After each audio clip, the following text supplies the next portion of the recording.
several reasons here, and the one that springs to mind instantly is to say, look, we're a good set of people, we work together, we're well experienced in what we do, and we do things by the book. There's lots of ways of doing implants, but we just make sure that we do the tried tested method. We use the latest technology, we use a very good brand of implant, which means that you get good, consistent, reliable results. And that's what builds our practice in essence, to say that, look, this is what we do it properly, we get good, consistent, reliable results. We're pain-free, we're gentle, and it's not just me doing the implant, it's the whole team. So it's my nurse who's been trained and she knows what we're doing. Me and her work together, work like a team. Even simple things like when someone comes to the front desk, do we approach them with a smile?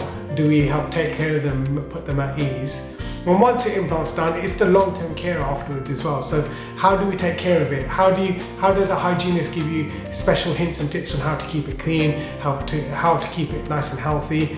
All those little bits add up to your Confidental journey for implants. And because we're so used to doing implants and we know we do things properly, we're proud enough to give a guarantee on our work. So we say, look, we're going to guarantee the work that we do. There's a biological guarantee, a mechanical guarantee, and we stand by our work. We make sure we do it nicely, and we say we stand by it.